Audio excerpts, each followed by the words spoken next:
G'day, it's Paul Rowe. Today's the beginning of the fifth Ashes test here in Hobart, Australia. And I thought it'd be good to talk about some stories you may not know about the Ashes. I was astonished a few years back when I read that an English team actually came to Bourke in the late 1800s, and they played a Bourke team made up of 22 players, and they beat them. And I was thinking maybe with the English current team, maybe they should get 22 players and put them in the field, might give them a chance. That's a bit rude. But the Ashes themselves began as a sort of a joke, because back in 1882, in England, in London, the Australians beat the English team for the very first time. And it was a bit of a shock to the Poms because they invented the game and they weren't used to losing to the Colonials. So in the paper the next day appeared an obituary, and it said, "In affectionate remembrance of English cricket, which died at the Oval on 29th of August 1882, deeply lamented by a large circle of sorrowing friends and acquaintances, R.I.P. N.B. The body will be cremated and the ashes taken back to Australia." Well, I like the rest of the story because when the English team arrived in Australia, the Australians carried the joke on.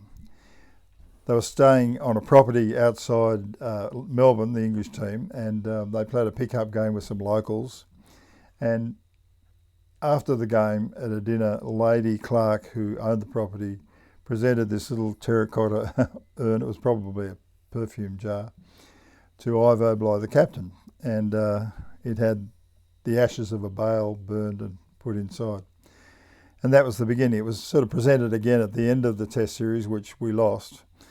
And they'd stuck a little poem on the outside that was cut out of the paper, and it said, it's a pretty ordinary bit of poetry, but it says, "When Ivo goes back with the urn, studs, steel and reed and Talcott return, the welcome will ring aloud, the great crowd will be proud, seeing Barlow and Bates with the urn, and the rest coming home with the urn."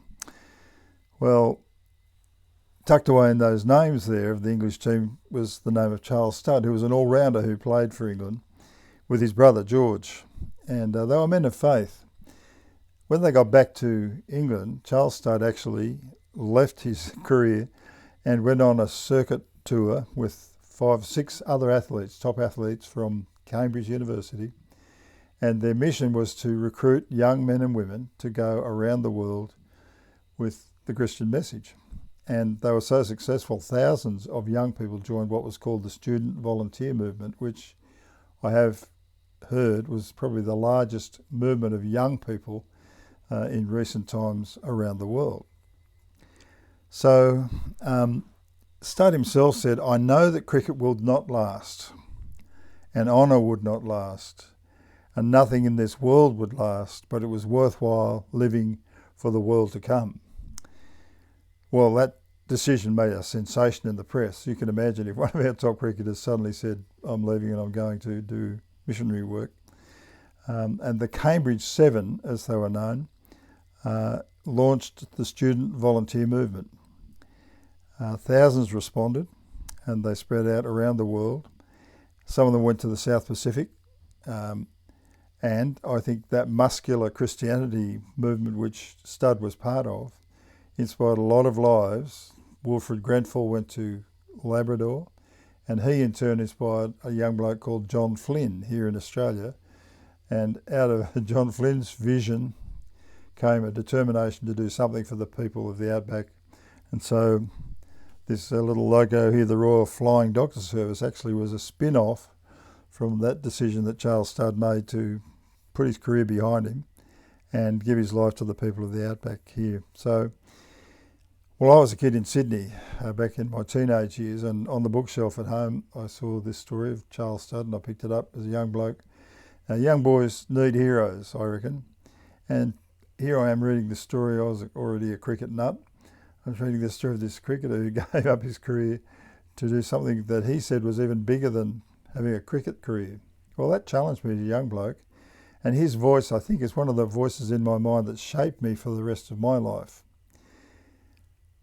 Now, Charles himself went to 3 countries. He went to China first, then to India, then to Africa. So he spent nearly 40 years pouring himself into helping the people of those countries. He was an inspirational leader. He was a hard man in some ways. He drove himself hard, and it affected his health. He drove his family hard, and he drove his staff pretty hard too. Sometimes leaders with vision are like that, and Charles Studd was one of those. But the organisation that he founded, it spread around the world, and still there are 1,500 people out there right now, all around the world, who are following that signal that he gave to young people back over 100 years ago.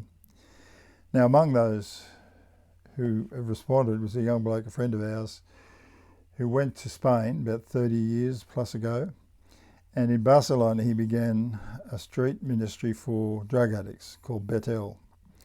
And it was just begun in his flat, but it grew and grew and grew, and it spread all around the world now, and 30 years down the track it's in, I think, over 100 countries, 100 cities in 20 countries, and it's here in Australia, in Melbourne, and another one in Perth.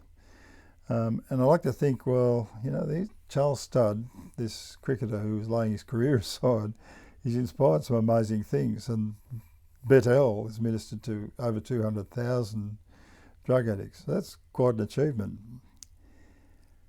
So I reckon, if you think about it, Charles Studd's legacy has really outgrown his cricket career. You know, he's just a little name tucked away on the urn.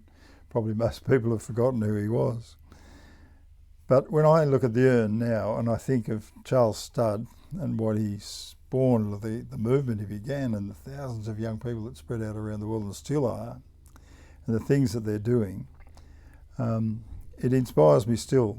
And I think of another poem that Charles Studd wrote, and it sort of became something of his signature. It sums up his spirit.